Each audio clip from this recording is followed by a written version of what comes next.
जब किसी का सही मार्ग तय होने लगता है तो दो बातें उसको गिराती हैं, भय या प्रलोभन। जो भय से भी नहीं लड़खड़ाता, प्रलोभन से भी नहीं रुकता, उसमें 33 भागवतिक सद्गुण प्रकाशित हो जाते हैं। पहला, अहिंसा। मन वचन कर्म से भी कभी वो किसी की हिंसा नहीं करेगा, न मन से, न वचन से, न कर्म से। धर्म का अलग अलग उपदेश है, स्थान, व्यक्ति, योग्यता, अधिकार के अनुसार। अहिंसा हमारे लिए है, हम निवृत्ति मार्ग के हैं। आप एक वीर योद्धा हैं राष्ट्र रक्षा के लिए, तो आपके लिए कठोरता चाहिए हृदय में। यदि आप दयालुता धारण करेंगे तो हमारा राष्ट्र संकट में पड़ जाएगा। आपके लिए माला चलाना नहीं, आपके लिए गोली चलाना भजन है। आप अपने धर्म से युक्त रहिए। अर्जुन जी कह रहे मैं संन्यास लेकर भिक्षा मांगकर खा लूंगा, युद्ध नहीं करूंगा। भगवान कह रहे गलत, पर धर्मो भयावहा, स्वधर्म का पालन कर, इस समय नहीं भय को प्राप्त हो जाएगा। ये परमार्थ के पथ पर जो भगवत प्राप्ति के मार्ग में चला है, जिसको भगवान ने ये मार्ग दिया है, उसके लिए पहला सद्गुण अहिंसा। मन से, वचन से, कर्म से किसी की हिंसा नहीं करना। हिंसा और अहिंसा का निर्णय स्थान, अवसर, धर्म की स्थिति के अनुसार दिया जाता है, ना कि सार्वभौम। सार्वभौम अहिंसा का सिद्धांत नहीं चलेगा।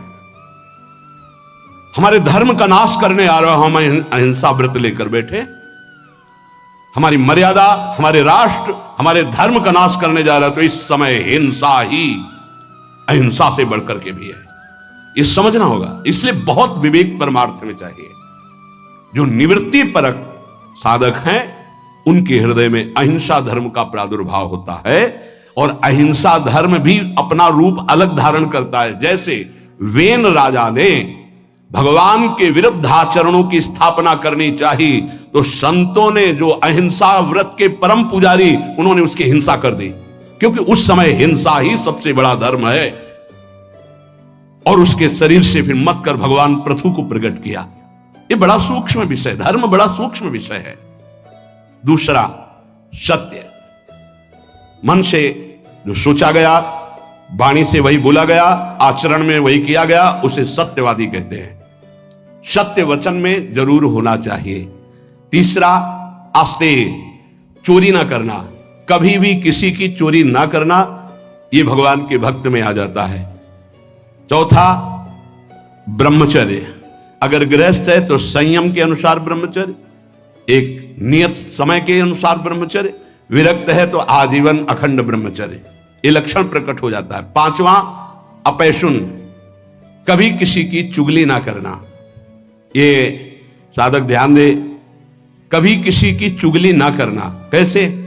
तुम सुना, उसने ऐसा ऐसा ऐसा आग लगा दी, फिर उसकी बात तुम्हें सुना, जिसकी बात थी वो तो ऐसा कह रहा है, दोनों भिड़ा दिया, मुस्कुरा के चल दिया। तो तुमको ऐसी जगह भिड़ाया जाएगा जहां मुस्कुरा ही नहीं पाओगे, क्योंकि वो देख रहा है, तीसरा कोई देख रहा है, वो ऐसी जगह भिड़ाएगा कि तुम्हारी महीनों की मुस्कुराहट गायब हो जाएगी। होश में नहीं, किसी की भी चर्चा नहीं करनी। इनकी बात उनसे कहना, उनकी बात उनसे कहना, इसे चुगली कहते हैं। शास्त्रीय भाषा में अपैशुन नहीं करना, ये हृदय को मलिन कर देता है। किसी की वार्ता नहीं। कभी श्री जी की वार्ता चार खड़े होके करो, बोधनता परस्परम, लाडली जी का ऐसा स्वभाव, ऐसे सुंदर, ऐसे, तो छाती ठंडी हो जाए। कभी श्री जी की चर्चा नहीं सुनते। आपस में जब दो मिलेंगे तो चर्चा होगी, तो प्रपंच की होगी। वो साधक नहीं, प्रपंची कहा जाता है। अरे जैसी हरिवंश प्रपंच बंच सब ये काल ब्याल को खायो, यह जिये जान श्याम श्यामा पद कमल संग सिरनायो। छठवां है लज्जा। लज्जा कहते हैं पाप कर्म करने में बहुत संकुचित हो जाना। नहीं, मन से ही घृणा हो जाए, नहीं नहीं नहीं, हमें नहीं चाहिए, हम प्रभु के मार्ग के पथिक हैं। सातवां, अमानिता। ये लक्षण उदय होते हैं। मान की बिल्कुल चाह न रह जाना, और ये बहुत खतरनाक है, बहुत खतरनाक। सबसे पहला लक्षण है ब्रह्मबोध महापुरुष का, मान रहित होना। निर्मान अमोहा जित संग दोषा। मान, सभी मान प्रद आप अमानी, मान कभी स्वीकार नहीं करना चाहिए। महापुरुषों को देखो, आज भी गुरुदेव भगवान आरती करके सबको पंचांग प्रणाम करते हैं, सबको पंचांग प्रणाम करते हैं। अपने लोग गुरु जी आचार्य चरण सर्वान वस्तुतया निरीक्ष परम स्वाराध्य बुद्धिर मम क्वाहम तुच्छा परम अधमा। आचार्य चरण क्या कह रहे, क्वाहम तुच्छा परम अधमा। सबको प्रणाम कर रहे हैं, गुरुदेव सबको प्रणाम कर रहे, तो हमको इस शिक्षा लेनी चाहिए, अमानी ना मान देना, सब ही मान प्रद आप अमानी। ये अमानता, ये 7वां लक्षण उपासक के अंदर जागृत होता है। 8वां पवित्रता, शरीर पवित्र, वस्त्र पवित्र, चिंतन पवित्र, व्यवहार पवित्र। छल कपट से व्यवहार दूषित हो जाता है। अरे बहुत बहुत, अगर आप भगवत मार्ग में, तो कभी ऐसा मत करना, क्योंकि जिससे कर रहे हो और आप उसके बीच में ईश्वर विराजमान है, उसी की आराधना के मार्ग में तो चले हो। पवित्रता, शरीर पवित्र हो और वस्त्र पवित्र हो। ये आपका लोक शंका, मल त्याग आदि बहुत सावधानी से पवित्रता का निर्वाह करोगे तो शरीर राग का नाश हो जाएगा। ध्यान रखना, जितना पवित्र हो कोई उतने शरीर राग का नाश होगा। ये उल्टा लक्षण है। शरीर को पवित्र रखना, शरीर राग का नाश। शरीर को अपवित्र रखना, अत्यंत ममता आसक्ति शरीर से हो जाएगी। देखो, इसीलिए अत्यंत ममता आसक्ति शरीर से है। 9वां संतोष, जैसी परिस्थिति प्रभु ने दी उसमें राजी रहना। जोई जोई प्यारो करे सोई मोहि भावे, कोई चाह ना रखना, ये संतोष धन है। इसी से सारी कामनाएं नष्ट हो जाती हैं। बिन संतोष न काम न साही, और अछत काम सुख सपन्यों नाही। बिना संतोष के कामनाओं का नाश नहीं होता। तो उपासक के हृदय में संतोष आ जाता है, जैसा प्रभु ने दिया। आज सब्जी भी नहीं है, प्रभु की बड़ी कृपा है, रोटी अकेले पा लिया। आज रोटी भी नहीं है, जल से काम चला लिया। किसी संत से किसी ने पूछा कि प्रसाद पाया, तो उन्होंने कहा नहीं, माधुकरी नहीं मिली। फिर क्या पाया? बोले पा लिया है। क्या पाया? बोले भूख को पा लिया है। आज प्रभु की इच्छा है से भूख को पा लिया है। संतोष, काहू सो कछु न चाहोगो, संतोष। 10वां तितिक्षा, महान सहनशील। दूसरे के कटु वचन, शरीर की पीड़ा, ऋतुओं का प्रभाव, अंदर की जलन, संतुष्टायन के नवा। तितिक्षा, ये महान लक्षण है भगवत प्राप्ति के मार्ग के पथिक का। जरा सी बात में विक्षिप्त हो जाना, चिड़चिड़ा स्वभाव कर लेना, नाना प्रकार की असत वृत्तियों में दौड़ जाना, ये साधक का स्वभाव नहीं होता। बड़े से बड़े कष्ट को हंसकर सहना, बड़े से बड़ी विपरीत परिस्थिति को मुस्कुरा के सहना, ये भगवान के पार्षद का लक्षण होता है। आप भगवान के पार्षद हैं, भगवत मार्ग के पथिक, चाहे गृहस्थी हो चाहे विरक्ति। 11वां निष्कपटता, संत सरल चित जगत हित जान स्वभाव सने। संतों का स्वभाव, उनका सने, उनके चित्त की स्थिति सरल होती है, कपट नहीं। निष्कपटता उनके हृदय में जागृत हो जाती है। 12वां संत संग में अत्यंत गाढ़ प्रेम आसक्ति, ये पैदा हो जाए भगवत कृपा पात्र के अंदर। 12वां संत संग, सत्संग, भागम भाग मच जाएगा। कैसे मैं सत्संग में आगे बैठूं जिससे मैं वक्ता के मुखारविंद पर चातक की तरह दृष्टि रख करके उनके वाक्यों का पान स्वाति की बूंद की तरह करूं। सच्चे श्रोता का लक्षण, मैं भाग कर जाऊं और उनको देखता रहूं और उनके वाक्य जो निकल रहे हैं उनका पान करूं श्रवणेंद्रिय के द्वारा। 13वां संत सेवा की भूख, ये प्रकट हो जाती पक्का। मैं साधु हूं ऐसा नहीं रहता, यही रहता है भगवान कब ऐसी कृपा करेंगे कि संत सेवा हो जाए। एक साधक कह रहे थे कि जब संत सेवा होती है, उनके दर्शन सेवा का अवसर मिलता है, तो ऐसा लगता है कि ये कभी बंद ना हो और जीवन भर मुझे साधु सेवा मिलती रहे। बहुत अच्छा लगा कि हम लोग जब उनकी सेवा में खड़े होते हैं तो एक अलौकिक आनंद मिलता है। संत सेवा की भूख जग जाना। बड़े भावुक जन होते हैं, बड़े भावुक, इससे बहुत बड़ा प्रभाव पड़ता है, बहुत बड़ा हृदय में प्रभाव पड़ता है। एक संत थे जो कभी सेवा स्वीकार नहीं करते थे, तो बाहर उस समय शौच जाने को होता था, तो जहां वो बाहर शौच जाते थे, एक भगत थे, वो कभी शिष्य नहीं बनाते थे संत, तो कैसे सेवा करें? कहीं कुटिया में सेवा को तो अवसर ही नहीं था, तो जब शौच हो जाते तो शौच को गड्ढा खोद करके ऊपर से रथ से पाट देते। तो पहले जिस एरिया में शौच जाते थे तुमको दिखाई देती थी पड़ी, साफ साफ एकदम ऐसे। महीनों हो गया, एक दिन छुप करके देखा तो नजदीक गए, कहा भाई ऐसी ये वृत्ति आप करते हो मुझे पसंद नहीं, आप क्यों करते हो? उनका भगवान मुझे लगा था कि संत सेवा करना चाहिए, आप प्रगट में कोई वही उन्हीं को शिष्य बनाया और अपनी सारी आंतरिक धरोहर उनको सेवा से बहुत, पर सेवा ऐसी छुप कर या कोई जान ना पावे या उसको जनाने की चेष्टा ना हो, उससे मान सम्मान प्रियता प्राप्त करने की इच्छा ना हो, ये सेवा का भाव बड़ी कृपा से प्राप्त होता है।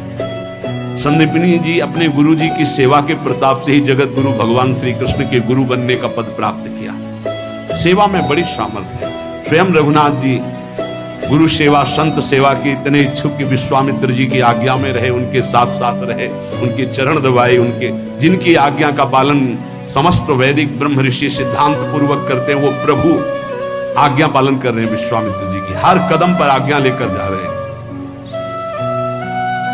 14वां तप। तप कहते हैं मन में आए हुए विकारों को सह जाना, उसके अनुसार भोग क्रिया न करना, वो जो ताप होता है उसे सह जाना तप कहते हैं। अपने परमार्थ मार्ग में चलने में जो कष्ट मिलता है उसको हंस के सह जाना, उसे तप कहते हैं। जैसे किसी को भी नींद ना आती हो तो इस समय आराम से आ जाएगी घर में आराम से, लेकिन आप नींद का त्याग करते तो प्रणाम करते हैं। कहते हैं कलयुग चल रहा है, प्रणाम करते हैं। 10-10, 20-20 हजार लोग मार्ग में, अगर हम वहां से 2:15 बजे निकलते हैं तो वो कै बजे से लगे होंगे, कै बजे खड़े रहे होंगे, कहां से आए होंगे, और किसी के चेहरे में कोई निराशा नहीं, नाचते हुए उत्साहित होते। मुझे तो सतयुग दिखाई दे रहा है, सब राधा राधा राधा राधा राधा। कहां उनकी नींद है, कहां उनकी सुविधाएं? छोटे छोटे गोद में बच्चे लिए धक्का खाते हुए खड़े हुए हैं। बलियारी उनको प्रणाम है, क्या देखने के लिए खड़े हैं? क्या मिल जाता है उनको? ना एक चाय मिलती, ना एक लड्डू मिलता है, ना उनको ऐसे ऐसे भी तो नहीं होता है। और ऐसे है भी क्या? आया क्या कुछ तुम्हारे पास? ऐसे कुछ आया क्या? कुछ नहीं, कुछ नहीं, नहीं तो हम कर तो रहे नहीं, लोग ऐसे नहीं। अगर कुछ आया हो तो बताओ, कुछ नहीं आया। राधा राधा राधा आया, बोलो या ना बोलो, राधा राधा राधा कान में आया, श्रवण में सुना, तुम्हारा मंगल हो गया। कैसे भगवान की कृपा पात्र जन है। अपने तो संत नहीं है, संतों की चरण धूल के आश्रित है। वो केवल संत दर्शन मात्र के लिए दूर दूर से गाड़ियों से आकर के रोड में खड़े। आप सच्ची मानिए, जब दृश्य देखिए वहां पार्क उधर से जब मुड़ते हैं तो दोना पत्तल कीचड़ जहां कूड़ा है वहां वो खड़े हैं, तो उनके चरणों में मन प्रणाम करता है। उनको ये नहीं कि मैं कीचड़ में घुसा खड़ा हूं या ये अशुद्ध दोने पत्तल उनके ऊपर खड़ा हूं, बस कहीं से भी दर्शन हो जाए मैं खड़ा हूं। प्रणाम है तप। अपने धर्म के पालन में जो कष्ट मिलता है उसको सहना। अपने धर्म के पालन में जो कष्ट है उसे, जैसे आप संयम से चल रहे तो काम वेदना जागृत हो रही, कोई आपको कटु वचन कह रहा तो क्रोध वेदना आ रही, आप अपने परिवार के मोह का पोषण नहीं कर रहे तो मोह जला रहा है, आपके पास अर्थव्यवस्था नहीं तो लोभ आपको सता रहा है। कई तरह की ऐसी वेदनाएं ताप हैं, पर साधक उधर ध्यान न देते हुए वो भगवान की तरफ बढ़ता, उसे ही तपस्वी कहते हैं। भारी तपस्या इसे कहते हैं। 15वां स्वाध्याय। अपनी वाणी जी का गायन और शास्त्र सिद्धांतों का स्वाध्याय, ये अगर आप नहीं भी करते हैं तो सुनने को मिल रहा है आप सबको। स्वाध्याय करने की रुचि बढ़ जाती है। देखो, जिनका हृदय अपवित्र है, जब वाणी जी होगी यहां बैठेंगे नहीं, यहां नहीं बैठेंगे, आपको बाहर मिलेंगे, क्योंकि मन बर्दाश्त नहीं कर पा रहा वाणी जी के श्रवण में। और जिनका मन निर्मल है, शांत वाणी जी में दृष्टि, उधर गायन हो रहा, कान में पड़ रही, अहो भाग्य, बैठे रहो, ये बंद करो, जो उदंडता है मन की बंद करो। सम दम। सम, इंद्रियों को बहिर्मुख होने से बचाओ और अंतर्मुख रखो। दम, मन का निग्रह करो। मन जो भोगों की तरफ जा रहा है उसे प्रभु की तरफ लगाओ, बार बार हटाकर भोगों से प्रभु की तरफ लगाना मनोनिग्रह। और इंद्रियों को विषयों से हटा करके बार बार प्रभु की तरफ लगाना, इंद्रिय निग्रह। शम दम, दान विनय, ये 17वां दान। अगर आपके पास 100 रुपए हैं, किसी को बीमार देख रहे हो, कष्ट में देख रहे हो, या साधु सेवा या गौ सेवा जो हमारे धर्म के स्तंभ हैं, अगर 1 रुपए भी दे देते हो धर्म की कमाई का, तो बहुत बड़ा वो दान है। बेईमानी करके आप 1 लाख देते हो, उसका कोई महत्व नहीं, क्योंकि वो बेईमानी करने जिसके पास जाएगा उसकी बुद्धि को भ्रष्ट करेगा। धर्म के द्वारा कमाया हुआ यदि 1 रोटी भी दे देते हो तो वो दान माना जाता है। और अगर कहीं ये मानकर दे देते हो कि आपकी वस्तु आपको समर्पित, तो सेवा बन जाती है। विनय, आपका व्यवहार विनय पूर्वक होना चाहिए। सबहि मान प्रद आप अमानी, विनय इसी में आएगा। हंसी बोले बहुमान दे, तरुषम सहनशीलता होय, परम उदार कहे सब कोई, सोच न मन कबहू करे, कब जब वृत्ति भगवदाकार हो जाए तब। नहीं, पहले प्रवचन में कहा है कि नारियल जैसा स्वभाव होना चाहिए, ऊपर से जटिल और कठोर, वो अंदर से मृदु। अगर ऊपर से मृदु रखोगे तो घायल हो जाओगे। तुम्हारी सामर्थ्य नहीं कि माया के आक्रमण को सह पाओ। एक बार जो तुम्हारी तरफ देखे, दोबारा प्रियता भरी नजर से ना तुम देखो ना वो देखे, जब तक भगवत साक्षात्कार। इसीलिए उत्तम साधकों को देखा गया गंभीर मुद्रा, हिम्मत ही नहीं पड़ेगी कि तुम उनसे संभाषण कर लो। पक्का तुम्हारी हिम्मत नहीं पड़ेगी कि बात कर लो। अगर तुम्हें श्री हरिवंश भी कहना है तो एक बार सोचना पड़ेगा, वही जाकर सिद्धावस्था को प्राप्त होते। पहले ही व्यवहार में विनम्रता और हंस बोले बहुमान दे, तो तुम्हारी सामर्थ्य नहीं कि तुम व्यवहार के प्रेम को पचा पाओ। विनय। 18वां आर्जव। आर्जव कहते हैं सरलता को। अंदर की सरलता बहुत उत्तम है, बाहर की कठोरता अति आवश्यक है साधक के लिए। बहुत जरूरी है। अगर बाहर से सरल हुए तो धोखा हो जाएगा। ये इसीलिए शास्त्र अनुभवी जिज्ञासु तभी ले पाएगा जब अनुभवी मिलेंगे, नहीं तो शास्त्र को सब सरल होना चाहिए। तो कैसा सरल होना चाहिए? बहुत सावधान हृदय सरल होना चाहिए, बाहर बहुत विवेक पूर्वक। बिल्कुल कोई ऐसा सरल नहीं है कि साधक से आप संभाषण कर लें, ऐसा स्वभाव बनाना चाहिए। सरल हृदय, संत सरल चित्त। जरा शब्द पर देखिए, सरल चित्त। चित्त में सरलता हो, व्यवहार आपका निष्कपट निश्चल और व्यवहार थोड़ा शुष्क हो। कब तक? जब तक भगवत प्राप्ति न हो जाए। नहीं तो अगर शुष्क नहीं तो फिर रस में मक्खियां भनभनाने लगेंगी। आंतरिक रस बढ़ाओ, बाहर शुष्क रहो। जब बाहर ठाकुर जी श्री जी आदेश करें कि अब बहने दो रस की धारा, तो वो फिर संभाल लेंगे। 19वां दया। दया बिना साधु कसाई, दया करी तो आफत आई। ये उड़िया बाबा के ही वचन है। दया बिना साधु कसाई, दया होनी चाहिए, लेकिन वही दया तुम्हें मुक्त करेगी, वही दया तुम्हारे अंदर होनी चाहिए। दया का उल्टा क्या है? याद। भगवान की याद भुला दे, ऐसी दया कभी मत करना जैसा भरत जी ने किया। भरत जी ने दया किया, वो ममता साथ में जोड़ दी, भगवान का भजन छूट गया। अगला जन्म हिरण का बने, तब भजन शुरू हुआ।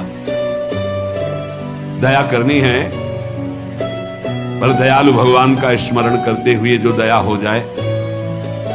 ऐसी दया नहीं करनी कि भगवान का स्मरण छूट जाए, हम फंस जाएं उस दया में। बहुत ऐसी जगह है जहां दया में फंसा जाता है, फिर निकलना बहुत कठिन होता है, भगवान ही निकालते हैं। दया। और 20वां है प्रबल श्रद्धा। एक होती श्रद्धा, हमें आप पे बहुत श्रद्धा, प्रबल श्रद्धा।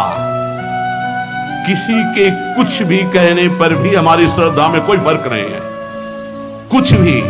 जैसे श्री बलि जी की प्रबल श्रद्धा श्री भगवान पर। गुरुदेव कह रहे हैं कि इनको 3 पग देने को कहा है, तुम्हारी सारी संपत्ति नष्ट हो जाएगी, ये तुम्हें 1 इंच जगह नहीं छोड़ेंगे। ये त्रिभुवनपति भगवान हरि हैं, वापस ले ले संकल्प, मैं कह रहा हूं। प्रबल श्रद्धा गुरुदेव की बात नहीं मानी। और प्रबल श्रद्धा, शाप दे दिया, जा ईश्वर भ्रष्ट हो जा, फिर भी कोई भय नहीं, संकल्प किया। प्रभु ने अपना विस्तार किया, नाप लिया सब कुछ और फिर डांट लगाई। देखो प्रबल श्रद्धा। बोल 3 पग पृथ्वी दान के लिए कह रहा था, आप कहां? गुरु ने मना किया था, नहीं माना ना, बड़ा दानी बनता था। वरुण पास से बांध दिया जो प्रतिपल महान कष्ट देता है। अब बोल 3रा पग कहां पूरा करेगा? बलि जी की प्रबल श्रद्धा में कोई फर्क नहीं पड़ा। प्रहलाद जी के नाती हैं, महाभागवत प्रहलाद जी के नाती विरोचन पुत्र महाराज बलि। उन्होंने कहा, प्रभु अभी तो आपको प्रणाम भी नहीं किया, हाथ बंधे नहीं आपको प्रणाम करता। प्रभु हम अपने वचन से पीछे नहीं हटने वाले। 3 पग कहा था, 2 पग में सब नाप लिया, उतने ही बड़े बनो जितने बड़े में मांगा था। और 3रा पग मेरे सर पे रखो और मुझे नाप लो। 2 पग में संपत्ति और 3रे पग में संपत्तिवान को। भगवान बिक गए। इसे कहते हैं प्रबल श्रद्धा। गुरु ने साप दे दिया, गुरु ने मना किया, भगवान ने बांध दिया, कटाक्ष किया, पर श्रद्धा पे कोई फर्क नहीं पड़ा। इसे कहते हैं प्रबल श्रद्धा। 21वां विवेक। ये विवेक बहुत बड़ा साधक का बल होता है, ये कहीं फंसने नहीं देता, हर जगह से विवेक बचा लेता। बहुत सुंदर अस्त्र है विवेक, जो हर समय काटता रहता है। मोह, ममता, राग, काम, क्रोध, लोभ, मद सबको काट के भगवान की प्राप्ति कराने में बहुत बड़ा हाथ है विवेक का। और ये विवेक किसी बाजार में नहीं मिलता है, ये केवल साधु समागम में मिलता है। बिन सत्संग विवेक न होई, और राम कृपा बिन सुलभ न सोई। बिना सत्संग के विवेक नहीं होता, बिना राम कृपा के सत्संग नहीं प्राप्त होता। 22वां दृढ़ वैराग्य। दृढ़ वैराग्य त्याग कहते हैं। भोग सामग्री की भोगने की इच्छा है, पर भोगूंगा नहीं क्योंकि भगवत प्राप्ति करनी है, इसे त्याग कहते हैं। भोग सामग्री की भोगने की इच्छा का ही नाश हो गया है। भोग सामग्री आसपास है लेकिन नहीं, इच्छा ही नहीं है, उसका नाम वैराग्य है। दृढ़ वैराग्य, यहां से लेके ब्रह्मलोक तक के किसी भी भोग की सामर्थ्य नहीं कि उस उपासक के मन को ललचा दे, चलायमान कर दे, उसे दृढ़ वैराग्य कहते हैं। ये जागृत हो जाता है। 23वां एकांत सेवन की रुचि, अंतर्मुख। एकांत सेवन की रुचि, अंतर्मुख। बाहर के लिए कमरे की बात नहीं है। यहां कमरे में भी बैठकर आप एकांत नहीं रहेंगे यदि अंतर्मुख नहीं है। विषय चिंतन कर रहे हैं तो आप बाहर ही हैं, एकांत नहीं। एकांत अपने इष्ट के चिंतन में निरंतर लगे रहना। 24वां किसी भी तरह का कोई भी परिग्रह न रखना अपने लिए। कोई भी परिग्रह अपने लिए नहीं रखना। जिसने आज दिया है वही कल देगा। जो पूरे विश्व का भरण पोषण करता है वो इस शरीर का भी भरण पोषण करेगा। चिंता क्या करनी है?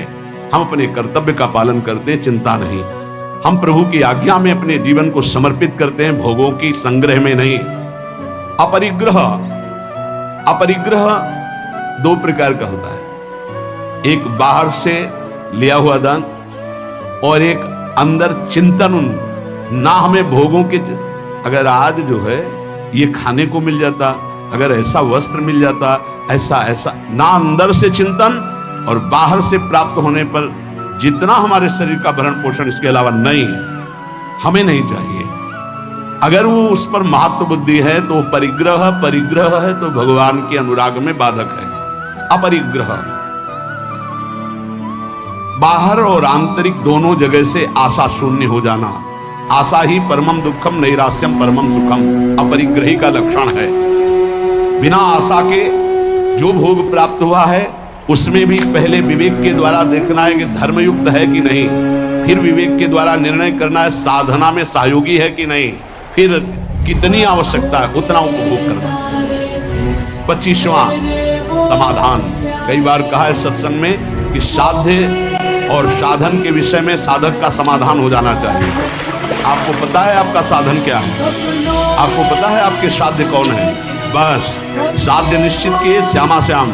साधन उनके गुरुदेव के द्वारा जो दिया हुआ उपासना का मार्ग है, बस उसी पर। अब साध्य साधन के विषय में कोई प्रश्न नहीं, कोई संशय नहीं। चित्त का भगवदाकार हो जाना, अपने आराध्य देव में समर्पित हो जाना ही वास्तविक समाधान कहा जाता है। अब इस इष्ट के विषय में या साधन के विषय में कोई शंका नहीं, उसे समाधान कहते हैं। 26वां उपरति, वैराग्य के ऊपर का हिस्सा है। वैराग्य में तो भोग सामग्री है पर भोगने की इच्छा नहीं है। उपरति में भोग सामग्री है ऐसा बोध भी नहीं रहता। एकमात्र केवल परमात्मा बुद्धि, ये उपरति जागृत हो जाती है। 27वां भगवत तेज, जिससे सब भयभीत रहते हैं, उसे भगवत तेज कहते हैं। कोई भी त्रुटि गलती करोगे, कोई भी धर्म विरुद्ध आचरण करोगे, तुम्हारा मन सामने आने के लिए नहीं कह पाएगा। तुम कटोगे, सामने नहीं आओगे। तुम्हारा अगर ज्यादा अपराध बन गया तो निंदा करने लगोगे, द्वेष करने लगोगे गुरुजनों से, क्योंकि तुम्हारे नाश का कारण बनेगा। भागवतिक तेज, जैसे श्री कपिल जी महाराज से सागर के जो 60,000 वहां आश्रम में घोड़ा बंधा हुआ था, उनको तो पता ही नहीं था, ध्यान में थे, किसी ने बांध दिया। उनको लगा कि इन्होंने उपद्रव मचा दिया, केवल देखा था, सोचा नहीं था।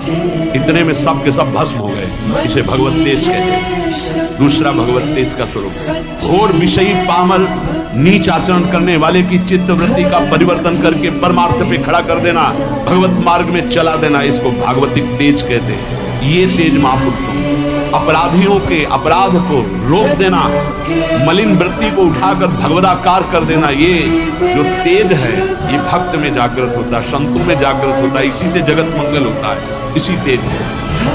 जैसे किसी एक वैज्ञानिक ने कल, डॉक्टर कैंसर के और विज्ञान संपन्न थे, उन्होंने कहा मेरा विज्ञान आपकी इस प्रवचन में एक बात जो आई उसको स्वीकार नहीं करता कि किसी संत ने फूंक दिया तो कैंसर ठीक हो गया। मैं उसका बहुत बड़ा मर्मज्ञ हूँ कैंसर का। उसका ऑपरेशन किया जाता है, फिर वो बढ़ता ही रहता है, वो मार के ही छोड़ता है, चाहे 1-2 वर्ष 4 वर्ष उन्हें मरना पड़ता है। और आपने कहा कि कैंसर का उन्होंने थूक दिया तो कैंसर ठीक हो गया, तो तुम्हें आश्चर्य लगा, तुम्हारा ज्ञान विज्ञान काम नहीं करता। तो एक साथ में और बात सुनी होगी कि उन्होंने फिर अपने पैर पे उसके लिया, और उस पैर में वो कैंसर इतना बढ़ा कि उसको अपना चरण जो है वो कटवाना पड़ा। पूरी बात सुनोगे तो प्रश्न उत्तर नहीं होगा। अब तुम्हारे अंदर ये सामर्थ्य नहीं कि तुम दूसरे के प्रारब्ध को ट्रांसफर कर लो अपने ऊपर, लेकिन उन महापुरुषों में सामर्थ्य है। इसे भगवत तेज कहते हैं। तुम विज्ञान पढ़ लिख कर बुद्धि की धरा से प्राकृतिक वस्तु के केवल जानकार हो सकते हो, लेकिन जिसने बुद्धि सच्चिदानंद में लगा दी है, वो अप्राकृत दिव्य चिदानंद भाव को तुम प्राकृतिक बुद्धि से कैसे तोल सकते हो?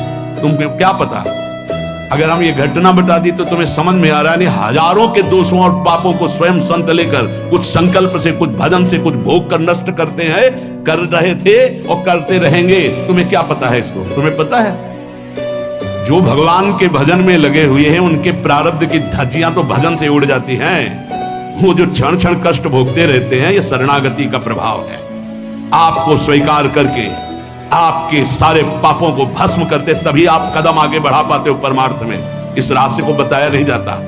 ये जितने बड़े बड़े महापुरुष हैं जिनकी शरण में अपने लोग होते हैं, वो पहले हमारे प्रारब्ध को भोगते हैं, उसको काटते हैं भजन के द्वारा, तप के द्वारा। जो प्रबल होते हैं उनको शरीर में भोग करके, ये विज्ञान क्या जान पाएगा इस विषय को? आज भी करह में पत्थर पूज रहा जिसमें बाबा रामदास जी बैठकर भजन करते थे। कैसे तुम संतों की विज्ञान जान पाएगा, संतों की महिमा? क्योंकि जितनी तुम बुद्धि लगा रहे हो वो सब प्राकृतिक ब्रह्मा के द्वारा रची हुई है। और जहां ब्रह्मा की भी बुद्धि काम नहीं करती है, जैसे भगवान बाल रूप जब थे तो सखा भी बने और बछड़ा भी बने, उन भगवान में जिनकी बुद्धि लगी उनको कैसे जाना जा सकता है? कोई आश्चर्य नहीं है। संत जन भगवान के विधान में अपने मन को रखते हैं। नहीं तो हम आपको सच्ची बताएं, विश्व में उनके जो हृदय की बात है तो ना कोई रोगी हो ना कोई माया में फंसे। भाई जी हनुमान प्रसाद पोद्दार जी से कहा आप भगवत साक्षात्कार करा सकते हैं, उनका पक्का, लेकिन प्रभु का ऐसा विधान नहीं। हम सच्ची कहते हैं, किसी से नहीं कहते कि भजन करो, हम सबको राधा कृष्ण के दर्शन करा देते हैं, पर मालिक का विधान नहीं है। क्योंकि मालिक जैसा खेलना चाहता है जमूरा, वैसे ही उसके साथ खेलेगा। हम उनके दास हैं। प्रहलाद जी ने स्पष्ट देख लो, नरसिंह भगवान से कहा मुझे आपकी कृपा है पर्याप्त, मुझे नहीं चाहिए कोई वरदान। आपके चरणामृत और नाम जप आपकी कथा से हमारा सब हो जाएगा। हम इनके लिए रो रहे हैं जो माया में फंसे इनको। तो भगवान ने बुला के लाओ किसी को जो बैकुंठ चलना चाहता हो। ये कोई नहीं तैयार हुआ बैकुंठ, कोई नहीं तैयार हुआ। सच्ची मानो, संत जो भगवत प्राप्त महापुरुष हैं अभी भगवत साक्षात्कार करा दे, पर आपके अंदर चाह नहीं है, आप माया में आ सकते। एक सुकरी मिली, सुकरी से कहा कि तू यहाँ कितना कष्ट सह रही, चल बैकुंठ। बोले चल तो तू बैकुंठ, लेकिन यहाँ जो विष्ठा मिलता है बैकुंठ में मिलेगा? बोले नहीं, वहां नहीं मिलेगा। बोले नहीं जाना बैकुंठ। हमारी आसक्ति विष्ठा तुल्य भोगों में इतनी हो चुकी कि हम बैकुंठ को भी तिरस्कृत कर रहे हैं। हाँ कर रहे हैं, देख लो, ये जीवन भगवान की प्राप्ति के लिए मिला है। संतों की सामर्थ्य में संशय नहीं है, हम उनके सामर्थ्य का सदुपयोग करना नहीं जानते। अगर करुणा में संतों की आज्ञा पे केवल चल दो तो परम पद प्राप्त हो जाए, प्रिया प्रीतम प्राप्त हो जाए, ये उनमें तेज जागृत होता है। 28वां क्षमा, बड़े से बड़े अपराधी को क्षमा कर देना, ये संत स्वभाव में। 29वां महान धैर्यशाली। 30वां अद्रोह, किसी से कभी भी कहीं भी दुश्मनी नहीं उनकी होती, कहीं भी द्रोह नहीं होता। बड़े बड़े संतों से द्रोह की लीलाएं इस जगत ने की है। वो अपने आप को कष्ट लेकर के सह गए, लेकिन किसी को कष्ट नहीं दिया। पक्का भारी से भारी जीवन में देखा गया, संतों के द्रोह करने वाले भी भगवान के बल से बलवान हो जाते हैं और द्रोह करते। अरे यहां तक कि अंतिम लीला तक की लीलाएं हुई, जिससे अंतिम लीला करके दिखा दिया। जिस सर पर सैकड़ों बार अभिषेक हुआ, चंदन तुलसी पत्र आदि चढ़ते रहे, उन्हीं पर गड़ासा चला तो भी अद्रोह। और 21वां अभय, भक्त में कभी भय नहीं रहता। जब तक पापाचरण करोगे तब तक निर्भय नहीं हो सकते, कोई भी हो, कहीं भी हो, कैसा भी हो। भक्त में अभय स्थिति जागृत हो जाती है। और 32वां है किंचन मात्र अहंकार नहीं रह जाता, अहंकार भगवत स्वरूप हो जाता है। और 33वां परम, ये सही ढंग से मार्ग में चलने वाले उपासक के अंदर 33 सद्गुण जागृत हो जाते हैं, जो साक्षात भगवान से अंश मात्र में उतरते हैं। अहिंसा, सत्य, अस्तेय, ब्रह्मचर्य, अपैशुन, लज्जा, अमानिता, शौच, संतोष, दीक्षा, निष्कपटता, सत्संग, साधु प्रेम, साधु सेवा और तपस्या, स्वाध्याय, सम, दम, विनय, आर्जव, दया, श्रद्धा, विवेक, वैराग्य, एकांत सेवन, अपरिग्रह, समाधान, उपरति, तेज, क्षमा, धैर्य, अद्रोह, अभय, निरहंकारता और शांति, ये सद्गुण जो भगवान में विराजते हैं वो अंश रूप से भक्त में आ जाते हैं। हमें चाहिए मन वचन कर्म से इस बार हम निकले इस माया दलदल से, अपनी दैन्यता जो भोगों की बनाए हुए हैं, जो अपने में हीन भाव, हम गृहस्थ हैं, हम विषयी हैं, हम पापी हैं। अरे कुछ नहीं, हम भगवान के हैं। 100 बार हार करके भी अगली छलांग भगवान की तरफ मारेंगे और हम निकलेंगे इस प्रपंच से। कोई भी घबराने की जरूरत नहीं। गलतियां सबसे होती जो इस भूमि में पैदा होता है। भूमि पर ढाबर पानी, तिम जीवन माया लपटानी। नहीं, पीछे नहीं हटना, निराश नहीं होना, उदास नहीं होना, हर कदम राधा राधा राधा आगे बढ़ाना है और हमें इसी जन्म में भगवत प्राप्ति करनी। शेष चर्चा श्री राधा वल्लभ लाल।